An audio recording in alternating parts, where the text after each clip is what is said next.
Impor beras mencetak rekor tertinggi sebanyak 1,2 juta ton bantuan pangan beras juga telah disalurkan. Namun hingga kini harga beras masih juga mahal.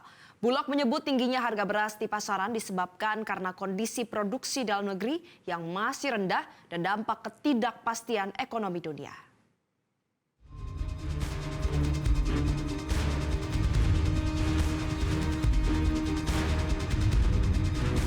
Perumbulok menilai bantuan pangan beras yang disalurkan kepada masyarakat berhasil menekan inflasi beras sepanjang tahun 2023. Namun Perumbulok mengakui penyaluran bantuan pangan beras belum mampu menurunkan harga beras. Direktur Utama Perumbulok Bayu Krisnamurti mengatakan bantuan pangan beras telah disalurkan dalam 2 tahap untuk 21,3 juta keluarga penerima manfaat atau KPM di tahun 2023. Bayu menjelaskan meski bantuan tersebut belum mampu menurunkan harga beras, namun berhasil membuat harga beras stabil. Bantuan pangan yang juga didukung oleh SPHP di tahun 2023 banyaknya mencapai 1,2 juta ton. Itu mampu menahan gejolak harga, mampu membuat harga beras kita menjadi flat, relatif datar. Ini menunjukkan keberhasilan dari bantuan pangan itu. Harus diakui bantuan pangan dan SPHP belum berhasil menurunkan harga. Dia berhasil menurunkan inflasi, tapi harga berasnya masih relatif tinggi.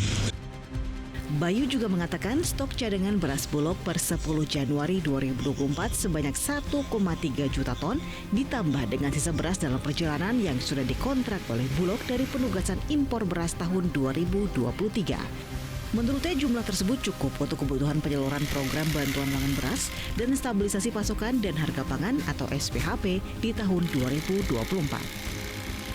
Per tanggal 10 Januari, stok Bulog saat ini sekitar 1,3 juta ton dan sudah akan ada tambahan lagi kontrak sebanyak 500.000 ton. Jadi stok kita cukup kuat untuk menyangga bantuan pangan maupun SPHP menjelang kalender nasional yang sangat penting. Di Februari ada Imlek dan pemilu, kemudian Maret kita sudah mulai masuk Ramadan, kemudian seterusnya Lebaran.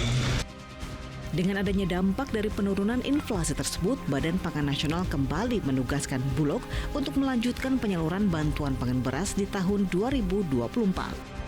Penyaluran bantuan digelontorkan sejak 2 Januari 2024 dan terdapat penambahan jumlah KPM menjadi 22 juta KPM di tahun 2024. Dari Jakarta, Dodi Subagio, Metro TV. Jelajahi cara baru mendapatkan informasi. Download Metro TV Extend sekarang.